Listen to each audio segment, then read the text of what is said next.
Visit to www.bullhorseshares.com for multi-bagger portfolio shares and subscribe to Bull Horse Shares.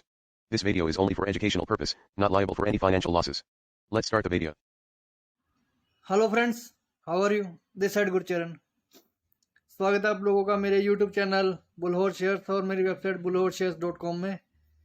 तो वहीं मेरी बुलहॉर्स share website पे news एक flash कर रही थी, सोचा आप लोगों से शेयर कर दूं। स्मॉल मिड कैप स्टॉक के लिए ये IDBI बैंक के बारे में है। तो इसमें हो क्या यार कि AGS इंश्योरेंस इंटरनेशनल है, वो अपना स्टेक खरीद रही है IDBI फेडरल इंश्योरेंस कंपनी में। तो IDBI फेडरल इंश्योरेंस कंपनी जो है वो IDBI बैंक की ही सिस्टर कंसर्न है, और IDBI बैंक का वो LIC का और स्टेट ओन्ड का LIC उसमें ज़्यादातर प्रमोटर है उसमें।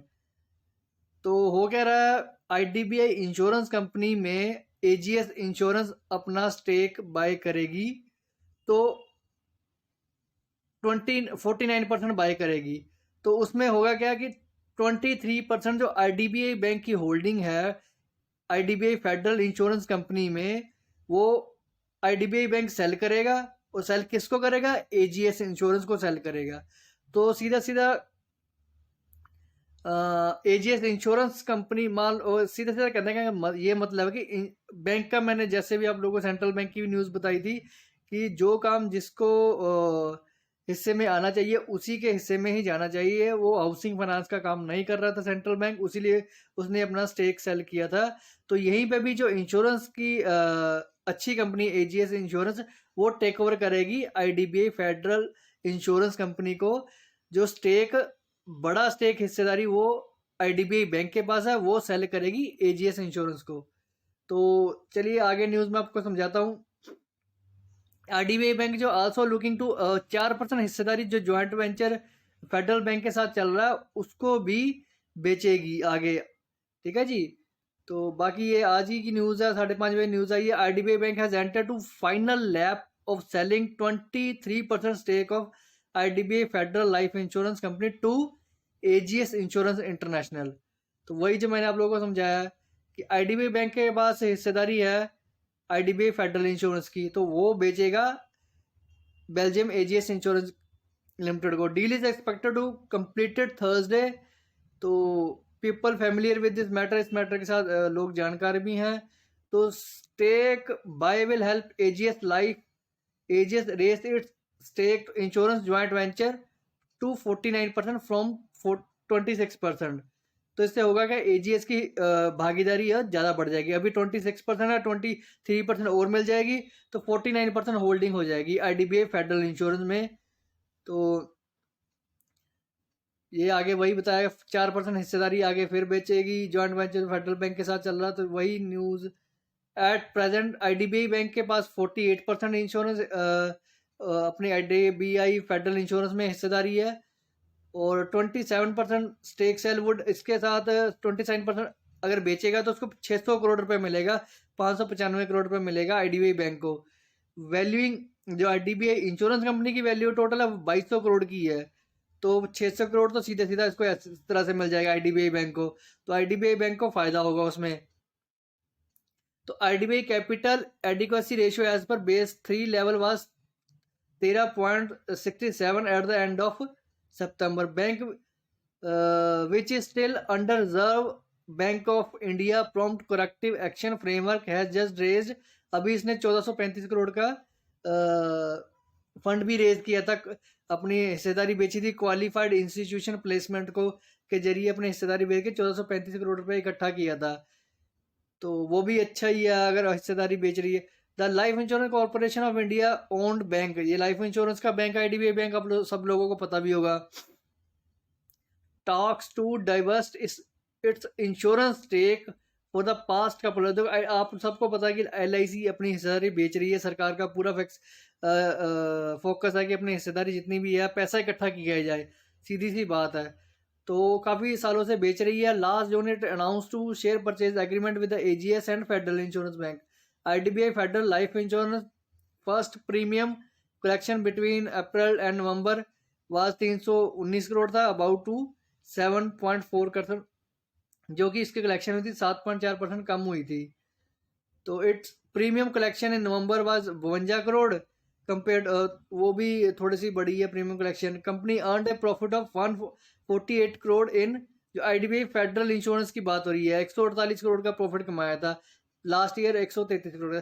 तो कहने का यही मतलब है कि जिसके पास भी ये शेयर है, देखो 50 के पास ये शेयर गया था न्यूज़ के बेसिस पे, जैसे क्वालिफाइड इंस्टीट्यूशनल के प्रोग्राम के थ्रू हिस्सेदारी इन्होंने बिकवाई थी, अपना पैसा इकट्ठा किया था, उसी के बेस पे मार्केट जब ऊपर थी तो अब फिर दोबारा रेट पे गिरा हुआ है।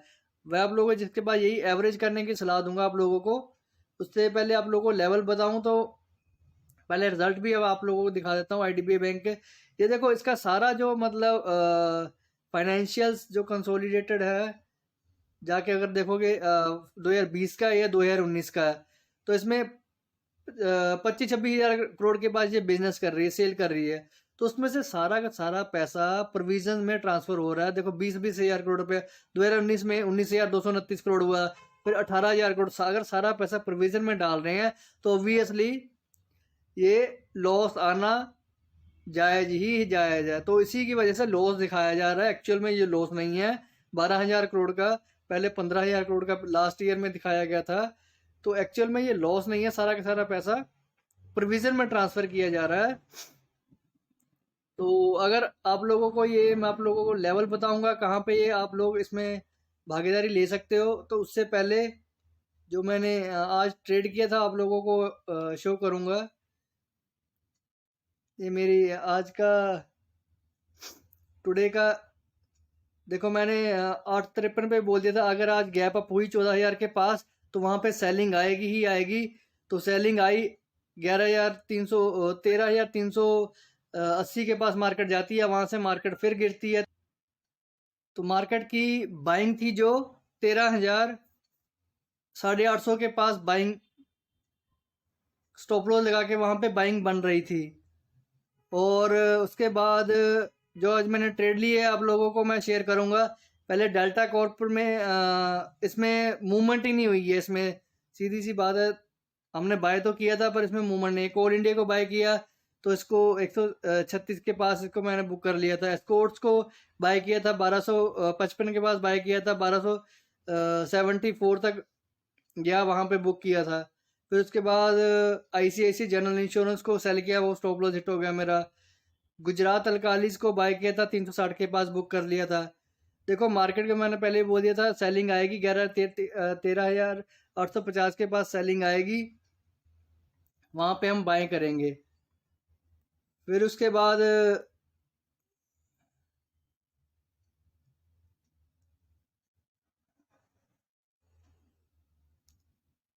HG इंफ्रा 217-18 के पास बाय किया था, 219 के पास गया, वहां पे एवरेज करके निकल गए। टाटा स्टील को बाय किया था 630 के पास बाय किया था, 634 पे गया, वहां पे बुक कर लिया था। फिर उसके बाद ओरा फार्मा को सेल किया था 900 के पास, 902-3 के पास, 890 के पास आया, वहां पे बुक कर लिया। एयरटेल को सेल किया था 516 और 15 के पास बुक कर लिया था। फिर LIC को सेल किया था 356 के पास आसपास बुक कर लिया था।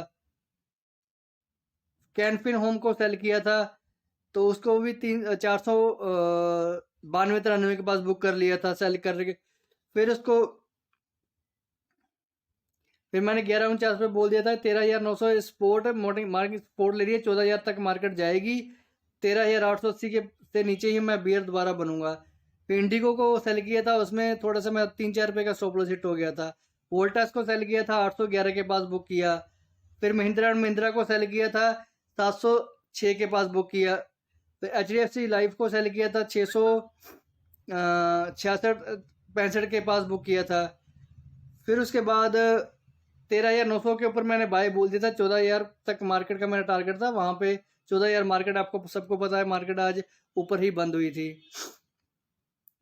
तो कुल मिला के मैंने क्यूमेंस को भी बाय किया था 572-73 के पास बुक किया था। डिश टीवी को 13.5 के पास बुक कर लिया था। सिप्ला को सेल किया था, वो परफॉर्म ही नहीं हुआ।